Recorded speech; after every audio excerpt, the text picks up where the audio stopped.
여러분 안녕하십니까? 토지주택공사 LH의 각종 비리 의혹, 오늘은 LH 현직과 전직 사이 검은 연결고리가 어떻게 작동하는지 고발합니다. 작년 한 해 LH가 발주한 설계 공모전을 전부 조사해 봤더니 LH 출신이 일하는 설계사무소가 85% 이상 싹쓸이한 것으로 확인됐습니다. 형식은 공개 경쟁이었지만 LH 전현직의 검은 고리가 작동해야 따낼 수 있다는 겁니다. 먼저 이준희 기자가 단독 취재했습니다. 한국토지주택공사 LH는 건축 설계업계에서도 큰 손입니다. 2020년 1년 동안 85건, 2,400억 원 규모의 설계를 발주했습니다. 이 설계 공모를 누가 따냈는지 찾아봤습니다. 설계를 따낸 건축사무소의 대표들 상당수가 LH 고위직 출신 정관들입니다. LH를 2011년도에 퇴사하신 거 맞으시죠? 예, 여긴 입사는 언제 하신 거예요? 2014년도에요. 입사는 언제쯤 하신 거예요? 입사요? 네, 여기 15년에 했죠. 응모 자격을 제한했거나 10억 원 이하의 소규모 발주를 뺀 61건 가운데 52건을 LH 고위직 출신, 이른바 전관들이 따냈습니다. 전체의 85%를 전관들이 싹쓸이한 겁니다. 국내 건축설계사무소는 모두 11,000곳. 이 가운데 0.3%도 안 되는 30곳의 설계사무소가 LH 정관들을 내세워 LH 용역의 85%를 따냈습니다.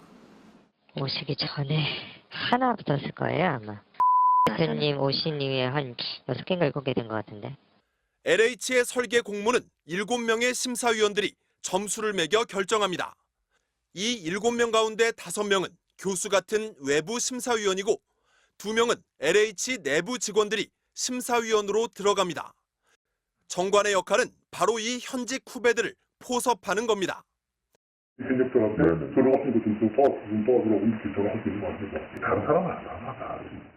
LH의 내부 공모 지침은 심사위원들과 설계업체 직원들 간의 사전 접촉을 금지하고 있습니다. MBC 뉴스 이준입니다. 코로나19 소식으로 이어갑니다. 아스트라제네카 백신을 맞고 혈전이 생기는 사례를 두고 세계보건기구와 유럽의약품청이 백신과 관련이 없다고 발표했는데요. 우리 정부도 전문가들과 검토한 끝에 백신 접종을 멈추지 않기로 했습니다. 먼저 김미희 기자가 보도합니다. 질병관리청 예방접종 전문위원회는 아스트라제네카 백신을 계속 접종해도 된다고 밝혔습니다. 백신을 맞은 뒤 숨진 국내외 사례들 중 피가 굳어진 덩어리, 즉 혈전이 생긴 사례들을 검토한 결과 백신이 혈전 생성 위험을 높인다는 연관성은 발견되지 않았다는 겁니다. 아스트라제네카 백신 접종 후 관찰된 혈전 생성 사례는 평상시 발생 수준보다 더 낮은 것으로 보고되었습니다. 또 백신은 감염돼도 중증으로 악화되거나 사망률을 낮추는 데 효과적이어서 백신 접종으로 인해 얻는 이득이 부작용 위험보다 크다고 판단했습니다. 코로나19 범유행으로 인한 위험이 지속되고 있는 현 국내 상황에서 아스트라제네카 백신 접종을 지속하여야 함을 권고합니다. 다만 파종성 혈관 내 응고장애와 뇌정맥동 혈전증 등 일부 혈액 관련 질환의 경우 백신 접종과의 인과성에 대한 정밀 조사가 필요하다고 덧붙였습니다. 65세 이상에 대한 효능 논란에 이어 혈전 생성 논란까지 마무리되면서 내일부터는 요양병원과 요양시설에 만 65세 이상 28만 8천여 명에 대해 아스트라제네카 백신 1차 접종이 시작됩니다. 접종 동의율은 76.9%로 요양병원은 내일부터 자체 접종을, 요양시설은 이달 30일부터 의료진이 직접 방문해 접종할 계획입니다. 감염률도 높고 또 치명률도 높을 수 있기 때문에 접종 대상이 되시는 그런 어르신들께서는 접종을 받으실 수 있게끔 의료기관 등을 통해서 잘 설명을 드리고 다음 달 1일부터는 만 75세 이상 364만 명에 대한 화이자 백신 접종도 시작됩니다. MBC 뉴스 김미희입니다. 보통 새로운 확진자 수가 줄어드는 월요일이지만 오늘도 엿새 연속 400명대입니다. 경남 거제시는 시민 5명 중 1명이 조선소에서 근무하는데 대우조선에서 확진자가 잇따르고 있습니다. 검사 대상만 2만 명이 넘어서 도시 전체에 비상이 걸렸습니다. 서윤식 기자가 보도합니다. 거제 대우조선해양 인근 병원에 설치된 선별진료소입니다. 대우조선과 협력업체 직원들이 코로나19 진단검사를 받기 위해 줄을 섰습니다. 2,400여 명이 한꺼번에 몰리면서 선별진료소는 북새통을 이뤘습니다. 일단 지금 1시간 이상은 기다렸는데 잠잠해졌을 때 좀 더 조심을 했어야 되는데. 거제시는 대우조선해양 근처에 선별진료소 4곳을 마련하고 대규모 진단검사에 들어갔습니다.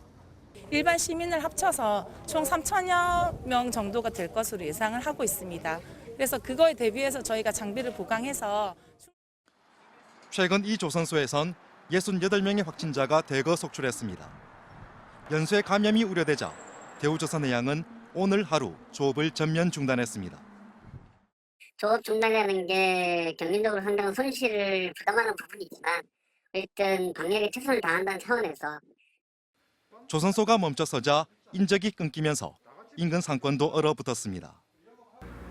많이 있어야 될 시간인데 보시다시피 한 명도 없잖아요. 우리뿐만 아니고 다 그래요 지금. 지난 13일 이후 거제시에서 발생한 전체 확진자는 모두 142명. 이 가운데 절반 가까이가 조선소 근무자들입니다. 조선소 담장을 넘어 지역 사회로 감염이 확산될 가능성에 대비해 거제시는 대우조선의 전체 직원 2만여 명을 모두 조사하는 방안을 제안했습니다. 전 직원 전수검사 방법을 질병관리청과 논의 후 조업과 방역을 병행할 수 있는 방역당국은 지역 어린이집 200여 곳에 대해 당분간 휴원하도록 조치하고 조선소 주변 식당과 학교 등지로 검사 범위를 넓히고 있습니다. MBC 뉴스 서윤식입니다. MBC가 단독 보도한 경기도 파주 마디편안병원의 대리수술 사건. 무면허 의사 또 의료기 영업사원이 수술한 환자 2명이 잇따라 숨진 사건이죠. 거의 3년이 지났는데 아직 1심 판결도 안 나왔고 병원은 지금도 환자를 받고 있습니다. 무언가 이상해서 저희가 재판 상황을 취재하다 검사장 출신의 현직 국회의원이 변호사 시절에 이 사건을 어떻게 대응할지 병원 측에 조언해준 녹음 파일을 입수했습니다. 내 말대로 하면 무혐의라고 자신하는 한 전관 변호사의 대리수술 덮는 방법, 먼저 윤상문 기자가 보도합니다. 지난 2018년 4월 경기도 파주의 마디편안병원에서 사흘 간격으로 수술을 받은 환자 2명이 잇따라 숨졌습니다. 한 명은 수술 직후에, 다른 한 명은 뇌사 상태에 빠졌다가 한 달 뒤 사망했습니다. 서류상 이 환자들을 수술한 의사는 A 원장. 그러나 A씨는 자신이 한 게 아니라고 했습니다. 여기 원장님 사인이 있어서 그래요, 수술 기록에. 이때 이거 사인 직접 하신 거세요? 한마디만 하면 저는 수술 안 했고 수술하지도 않았어요. 기록이 위조되는지 어떤지 다 조사하면 나오겠죠. A씨 주장대로 실제 수술을 한 사람은 따로 있었습니다. 사망사고가 발생한 지 한 달여 뒤 병원 측은 고위 검사직을 막 그만두고 나온 이른바 전관 변호사를 찾아갑니다. MBC가 확보한 당시 대책회의 녹취록. 병원 측은 상황을 솔직하게 털어놓습니다. 그게 이제 드러나면 그때부터는 감당을 못하는 사건이에요. 누가 여기서 지금 수술하고 된 거?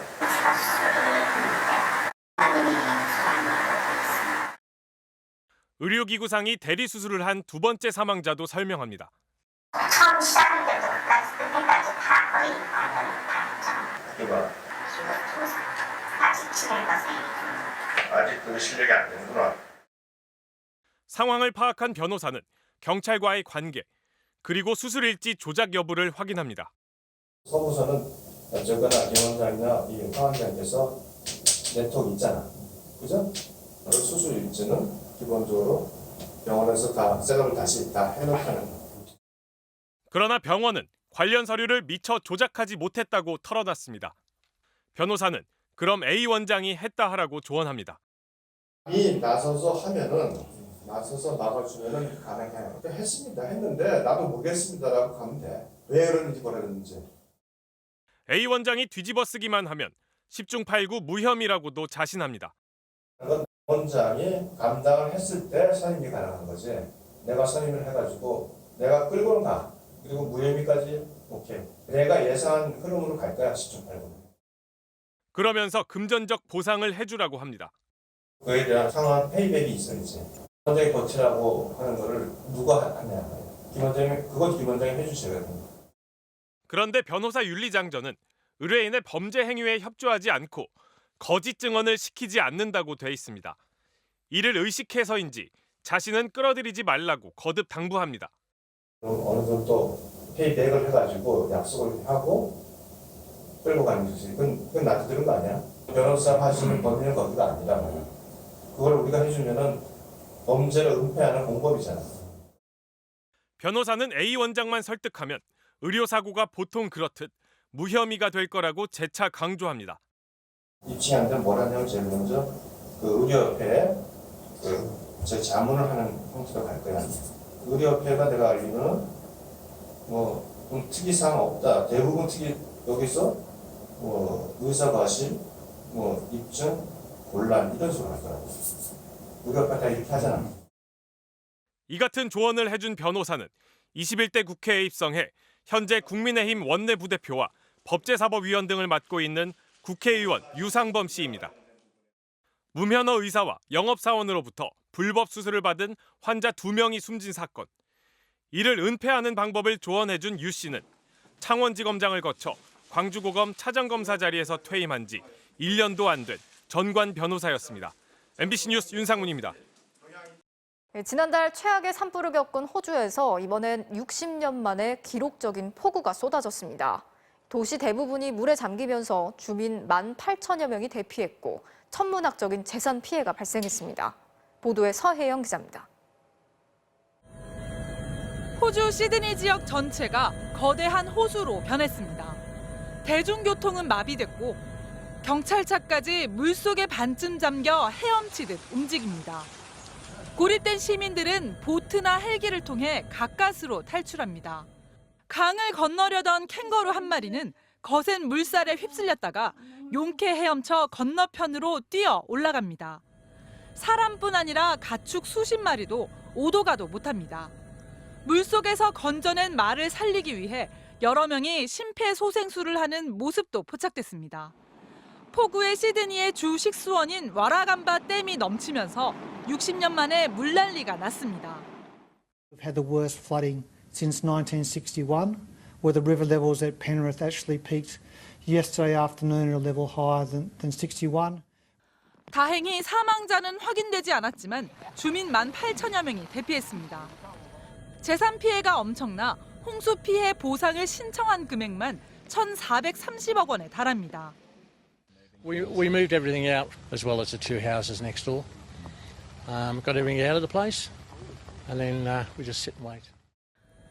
비는 앞으로도 이틀 정도 더 내릴 것으로 예상됩니다. Unfortunately, we're not through the worst of it potentially, and it will be a very difficult week, and then very difficult weeks and months in the recovery. 호주 정부는 수해 복구와 구조 작업에 군 병력을 투입하는 방안을 검토하고 있습니다. MBC 뉴스 서혜연입니다.